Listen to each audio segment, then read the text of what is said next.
Hello बच्चों, कैसे हो? बढ़िया। आप बढ़िया तो मैं भी बढ़िया। तो देखो बच्चों, आज हमें क्या पढ़ाई करनी है। आज हमारे पास है क्लास 12th का यूपी बोर्ड का 2020 का सेट नंबर 4।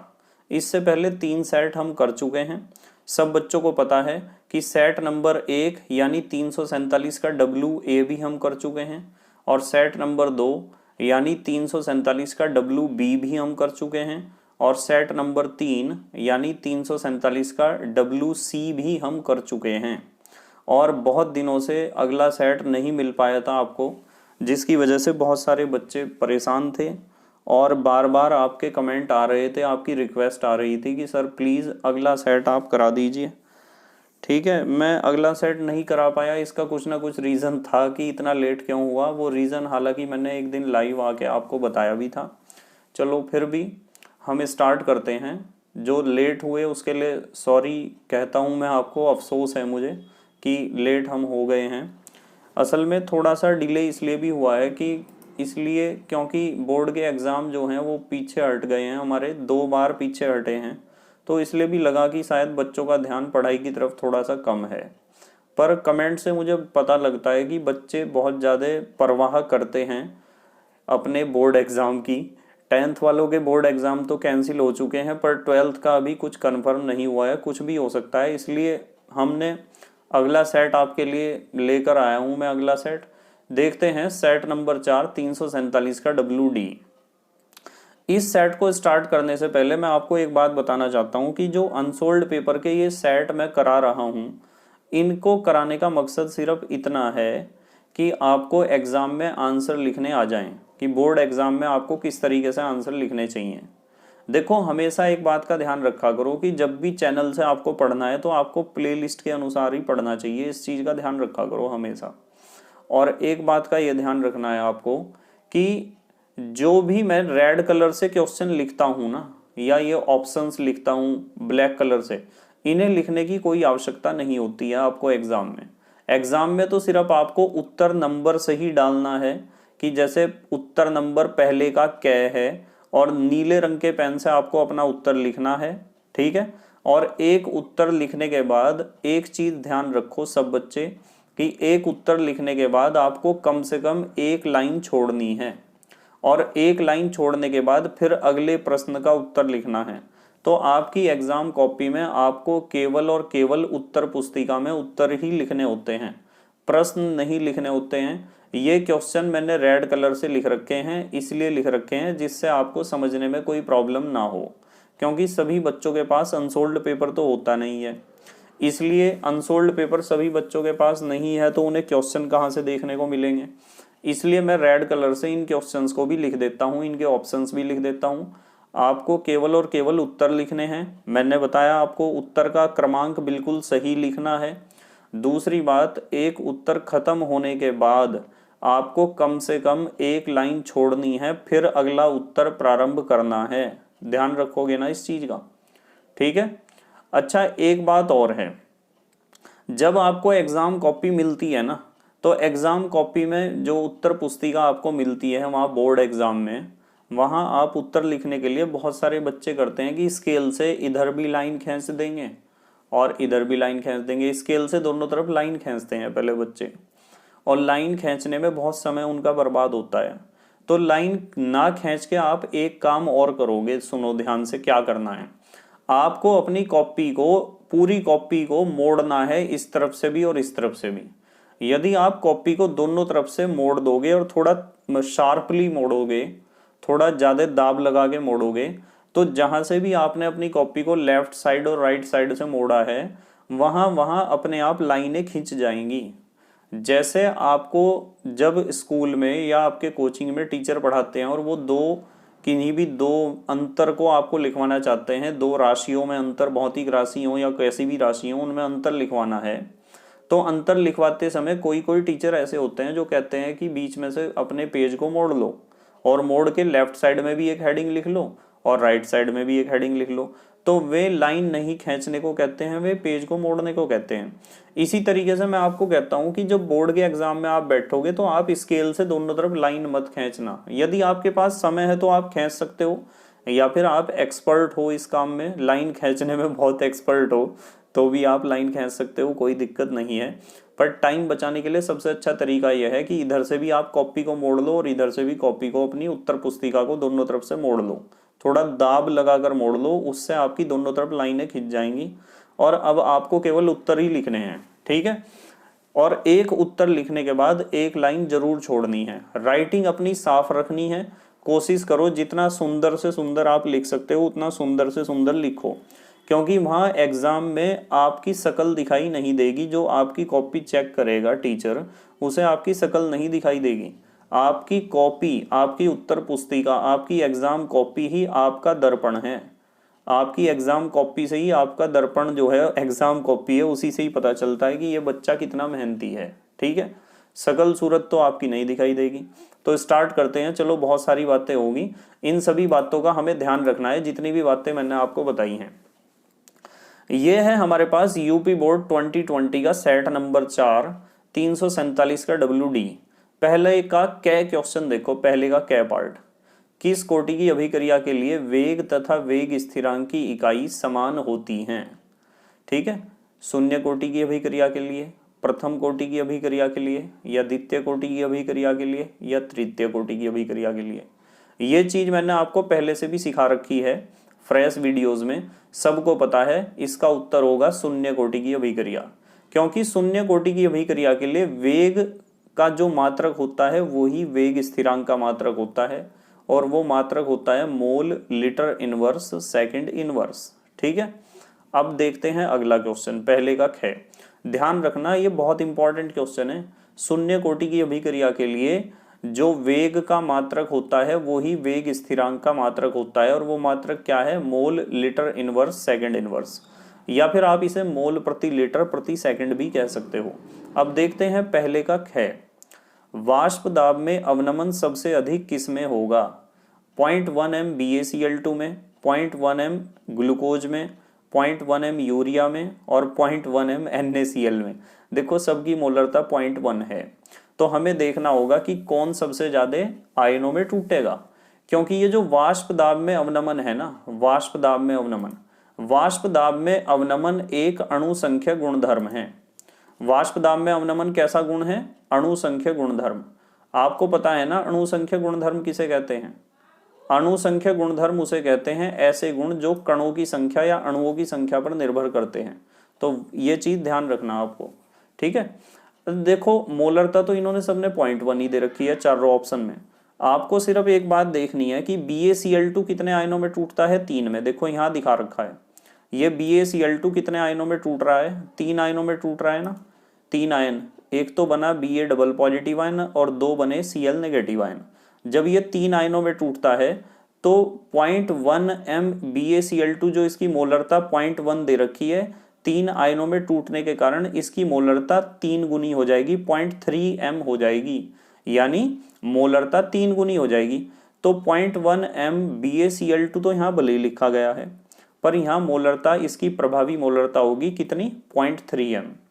अब 0.1 m ग्लूकोज, भाई ग्लूकोज तो आयनों में टूटता ही नहीं है, और यदि ग्लूकोज आयनों में नहीं टूटता है तो इसकी प्रभावी मोलरता तो 0.1 ही रहेगी। यूरिया भी आयनों में नहीं टूटता है, तो यूरिया की प्रभावी मोलरता 0.1 m ही रहेगी। पर यहाँ जो 0.1 m NaCl दे रखा है, चौथा ऑप्शन, NaCl तो आयनों में टूटता है। कितने आयनों में टूटता है? 2 में। एक तो बनेगा Na पॉजिटिव आयन और एक बनेगा Cl नेगेटिव आयन। तो 2 आयनों में टूटता है, तो इसकी प्रभावी मोलरता इसकी दुगनी हो जाएगी, यानी 0.1 m का दुगना कितना हो जाएगा? 0.2 m।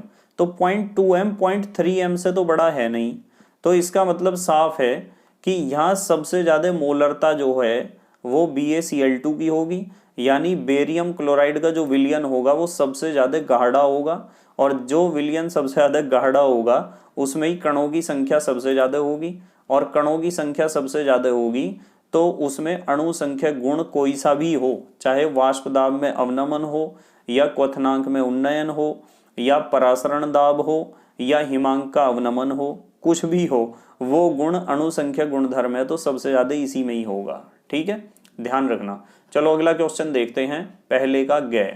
पहले के ग में कहा है एक क्रिस्टल तंत्र में A = B = C और alpha is equal to beta is equal to gamma but not equals to 90 है। तीनों भुजाएं बराबर हैं और तीनों कोण बराबर हैं, पर कोई सा भी कोण 90 डिग्री का नहीं है। वह तंत्र है चतुष्कोणीय नहीं, षटकोणीय नहीं, रोम्बोहाइड्रल। भाई रोम्बोहाइड्रल में हमें कंफ्यूजन हो रहा है क्योंकि कुछ बच्चों को इंग्लिश के नाम याद नहीं है। ठीक है, मैं आपको हमेशा कहता हूं कि आप जब भी तैयारी करते हो तो इंग्लिश के नामों को भी एक बार जरूर देख लिया करो। ठीक है, रोम्बोहाइड्रल में कंफ्यूजन है। मोनोक्लिनिक, भाई मोनोक्लिनिक ये भी इंग्लिश में नाम दे दिया। तो पेपर सेटर का कोई भरोसा नहीं है कि वो हिंदी में नाम देगा या इंग्लिश में देगा।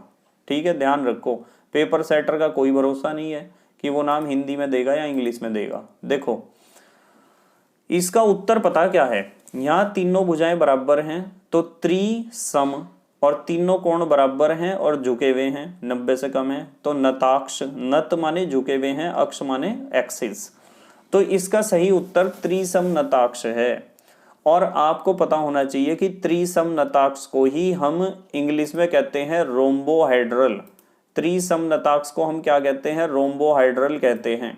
इसलिए मैं पढ़ाते हुए हमेशा कहता हूं कि यार इंग्लिश के नाम भी थोड़े बहुत याद कर लिया करो। त्रिसम नताक्ष को कहते हैं हम रोम्बोहाइड्रल, और ये जो मोनोक्लिनिक है ना, इसे कहते हैं एक नताक्ष। क्या कहते हैं, एक नताक्ष। चलो खैर अगली बात कर रहे हैं, अगला क्वेश्चन।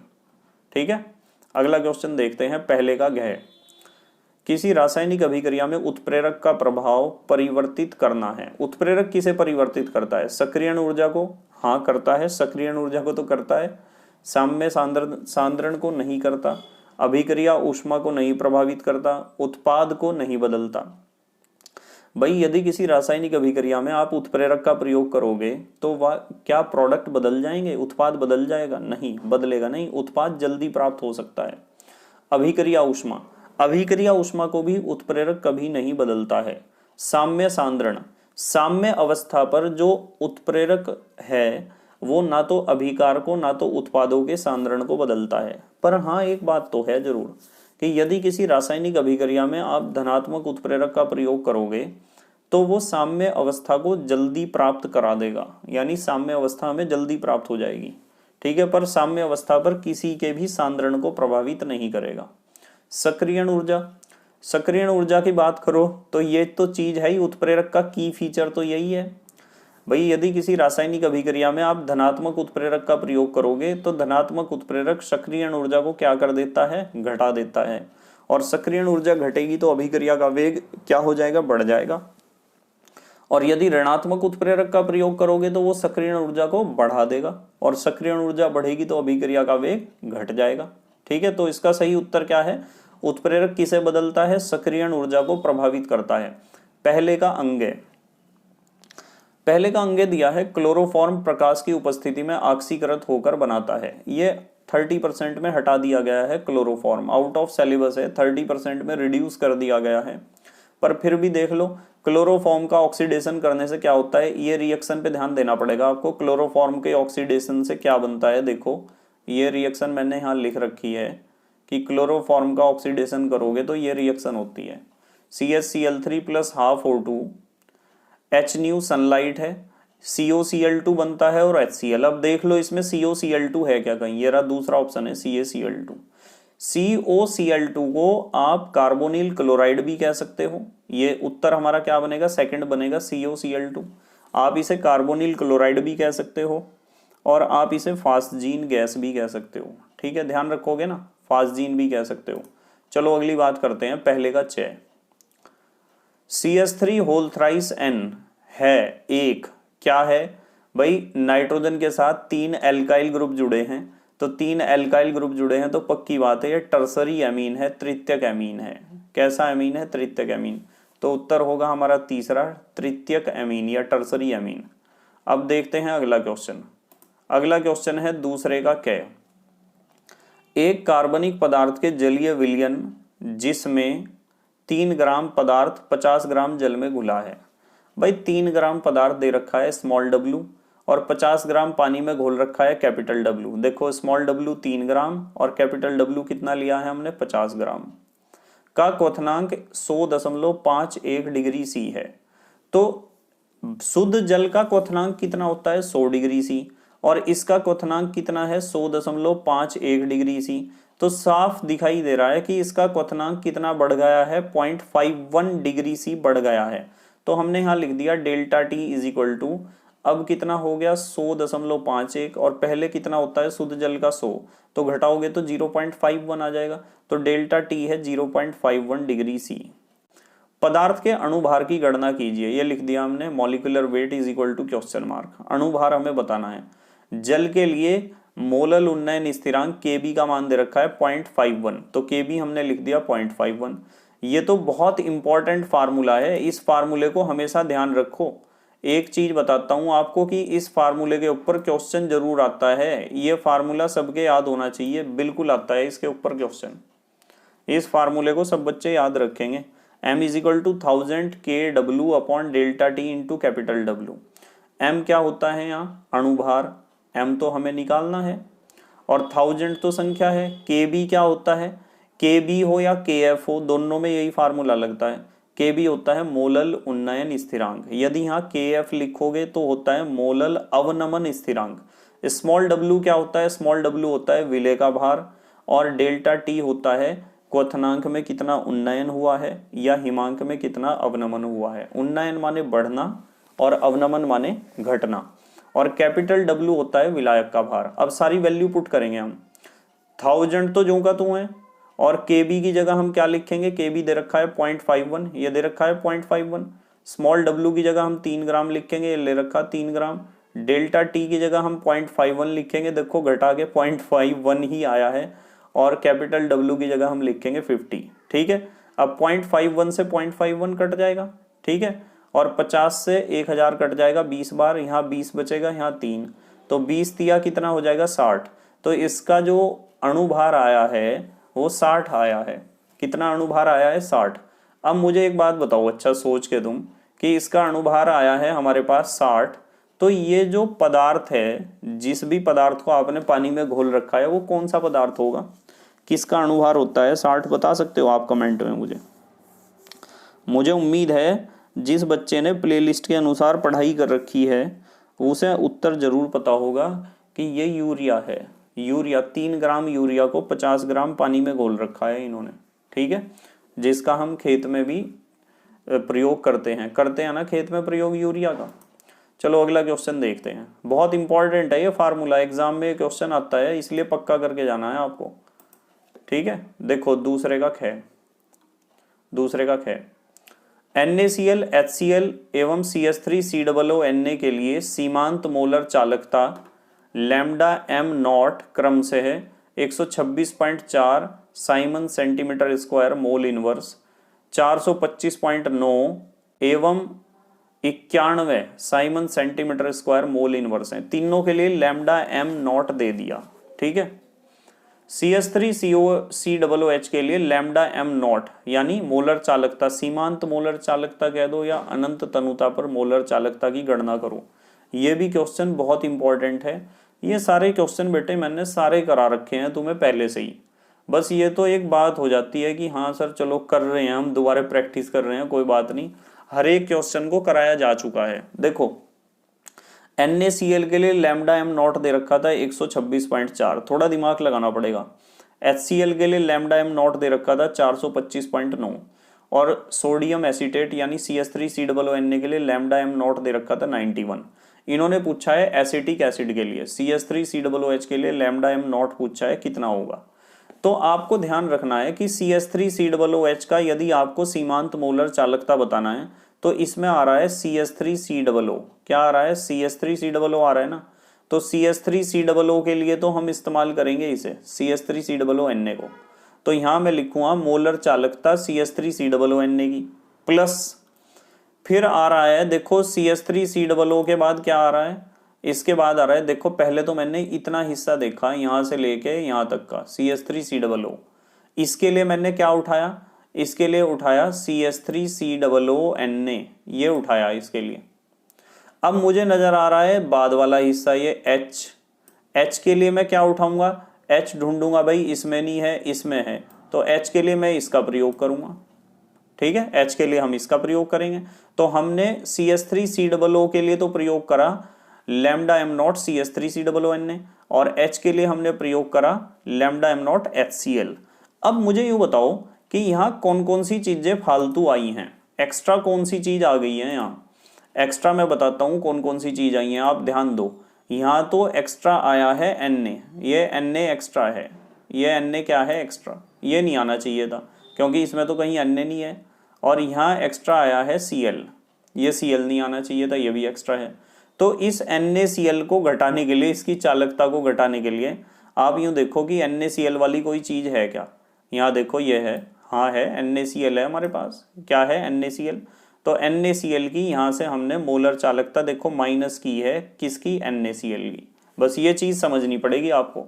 हालांकि जब फ्रेश वीडियोस में हमने इस कंसेप्ट को पढ़ा था तो वहाँ आपको बहुत डिटेल में और बहुत अच्छे तरीके से पढ़ाया गया था, पर ये तो एक प्रकार का रिवीजन ही है। तो CH3COO की मोलर चालकता हमने लिख ली, HCl की हमने लिख ली और NaCl की लिख ली। इन दोनों को जोड़ोगे तो ये आ जाएगा 516.9 और इसमें से 126.4 हमने घटा दिया, ये आ गया हमारा उत्तर 390.5। ठीक है, Simon centimetre square mole inverse इसका मात्रक आप बता सकते हो। ये क्वेश्चन भी बहुत इंपॉर्टेंट है। अब देखते हैं हम तीसरा क्वेश्चन क्या है। देखो तीसरा क्वेश्चन क्या है, तीसरा नहीं दूसरे का ग, ठीक है, यानी दूसरे का तीसरा। यह है एंजाइम उत्प्रेरण के अभिलक्षण समझाइए। तो आपको सबको पता है कि भाई एंजाइम उत्प्रेरण की यदि हम बात करते हैं तो एंजाइम उत्प्रेरण तो 30% में हटाया गया है, 30% में हट गया एंजाइम वाला पूरा चैप्टर। तो दूसरे के घ पर आ जाओ। उत्कृष्ट गैस हीलियम के 4 उपयोग लिखिए। हीलियम के उपयोग तो आप लिख दोगे भाई। पहला उपयोग हवाई जहाज के टायरों व गुब्बारों में भरने में हल्की होती है ना, और अज्वलनशील होती है, आग भी नहीं लगती इसमें। नंबर 2, ऑक्सीजन सिलेंडर में इसका प्रयोग होता है। इसका प्रयोग ऑक्सीजन सिलेंडर में ज़्यादातर वे लोग करते हैं जो बहुत ऊंचे पहाड़ों पर जाते हों या फिर समुद्र में बहुत ज़्यादा गहराई पे जाते हों। ठीक है, हेनरी के नियम को यदि आपने ढंग से पढ़ा है तो वहाँ से आपको बहुत अच्छा समझ में आएगा। ठीक है, हेनरी के नियम के अनुप्रयोगों में। नंबर 3, रासायनिक अभिक्रिया में अक्रिय वातावरण उत्पन्न करने में भी हम हीलियम का प्रयोग करते हैं और अतिचालक चुंबक बनाने में भी हम हीलियम का प्रयोग करते हैं। ठीक है, अब आते हैं तीसरे के क पर, तीसरे क्वेश्चन का क। समपरासरी विलयन किसे कहते हैं, उदाहरण सहित समझाइए। उत्तर, जिन विलयनों को अर्धपारगम्य झिल्ली द्वारा पृथक करने पर उनके बीच परासरण की क्रिया नहीं होती है उन्हें समपरासरी विलयन कहते हैं। नाम से ही पता चल रहा, समपरासरी का मतलब जिनके परासरण दाब कैसे हों, समान हों, और परासरण दाब उनके बराबर होंगे तो उनकी सांद्रता बराबर होगी, जब भी तो उनके परासरण दाब भी बराबर होंगे। और ऐसे विलयन जिनके सांद्रता बराबर है या जिनके परासरण दाब बराबर हैं, उन विलयनों को यदि आप अर्धपारगम्य झिल्ली द्वारा अलग करोगे तो उनके बीच तो परासरण की क्रिया होगी नहीं। उदाहरण 2m यूरिया और 2m ग्लूकोज। यदि 2 मोलरता वाला यूरिया अर्धपारगम्य झिल्ली के लेफ्ट साइड में रखो और 2m मोलरता वाला ग्लूकोज अर्धपारगम्य झिल्ली के राइट साइड में रखो, दोनों के बीच में अर्धपारगम्य झिल्ली है, तो बताओ परासरण की क्रिया हो जाएगी क्या? नहीं होगी, क्योंकि इसकी मोलरता 2m है और इसकी भी 2m है।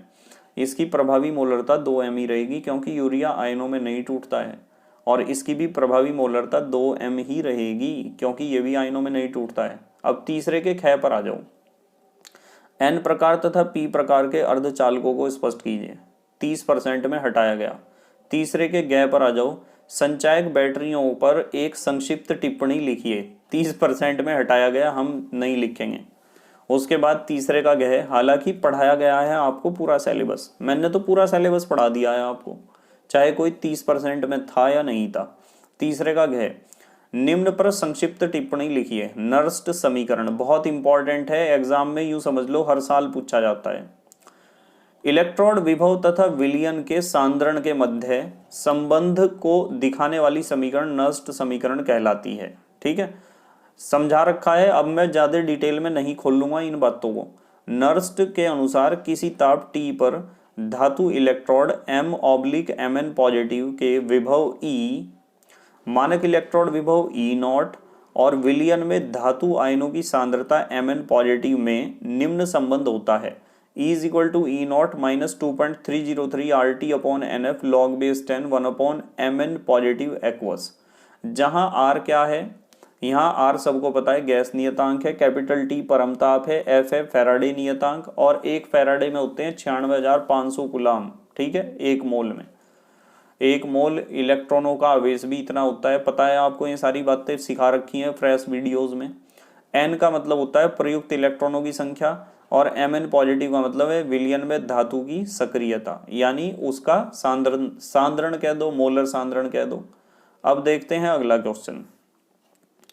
अगला इन्होंने डेनियल सेल के लिए भी नर्स्ट समीकरण आप लिख सकते हो।